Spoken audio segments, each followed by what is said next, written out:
peut pas poser Je vous sur ça. coupe, Candice, je vous coupe, Rosine, puisqu'on apprend à l'instant la mort de Robert Badinter à l'âge de 95 ans. C'est l'AFP qui donne cette information. C'est une collaboratrice de Robert Badinter qui a donné cette information à l'agence France Presse. Robert Badinter, je le disais, 95 ans, ancien ministre de la Justice. Et évidemment, Patrick Sauce, quand on parle de Robert Badinter, ça nous renvoie tout de suite à 1981, l'abolition de la peine de mort.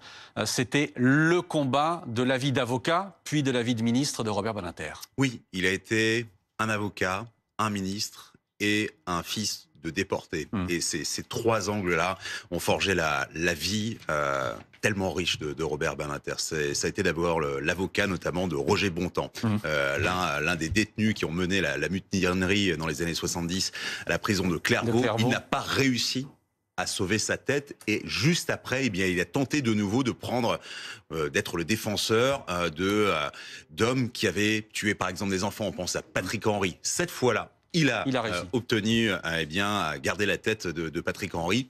Il devient ministre de la Justice de François Mitterrand, et c'est là qu'il mène ce combat. Et lorsque je dis aussi le troisième pilier, c'est-à-dire le fils de déporté, c'est que son père est raflé par Klaus Barbie en 1943 à Lyon.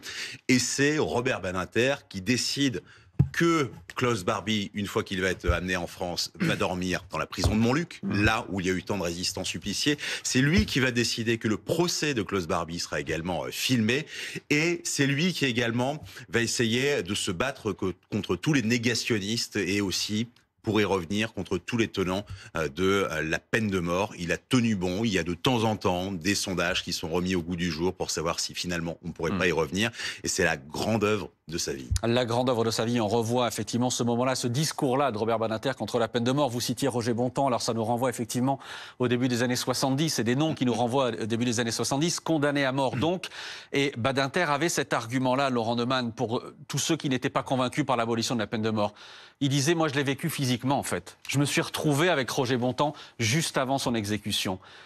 Le fait de vivre ça, disait Badinter, ça vous coupe toute envie de peine de mort, en fait. C'est inhumain. Oui, et j'ai eu la chance de le rencontrer, de parler de ces sujets-là avec lui. Il se trouve qu'il habitait juste derrière le jardin du Luxembourg et il avait vu sur le Panthéon et il parlait de cette époque-là avec comment dire, encore cette forme d'humanité alors que les années avaient passé.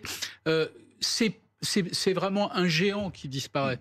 Je pèse mes mots. C'est aussi une conscience morale, parce qu'il y a effectivement, Patrick vient de le dire, ce combat contre la peine de mort. En 1981, quand Mitterrand devient président de la République, c'est lui qui a rédigé toute une partie des 110 propositions, et notamment cette question de la peine de mort. Contre l'avis de la population à l'époque. Oui, contre l'opinion. Et il sait que cette idée-là est largement minoritaire dans l'opinion, mais il va se bagarrer pour cela. Et puis effectivement, sur le négationnisme, on a oublié, mais avant la loi Guesso c'est 1990, il fait condamner, lui Robert Badinter, Robert Forisson, avant même que la loi Guesso soit votée démocratiquement par le Parlement français.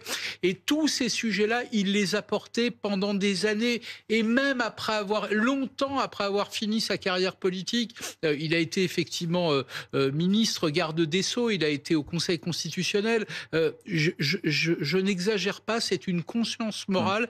Et pour beaucoup de professeurs de droit, d'avocats, de responsables politiques, qu'on soit d'ailleurs de gauche ou pas, Robert Badinter, c'est quelqu'un qui est au moins au niveau de quelqu'un comme Simone Veil. Pas simplement par les idées qu'il a portées, mais par la vie qu'il a eue. Et Patrick rappelait à juste titre que son père a été effectivement raflé à Lyon, déporté, mort dans les camps. Une partie de sa famille a été également déportée.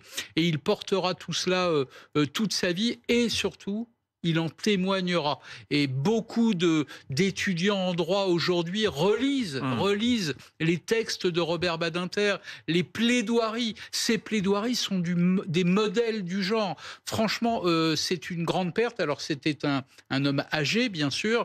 C'est sans doute le sens de la vie. Mais c'est une immense perte. Et je ne doute pas une seconde qu'il y aura pour Robert Badinter un hommage qui sera évidemment un hommage national.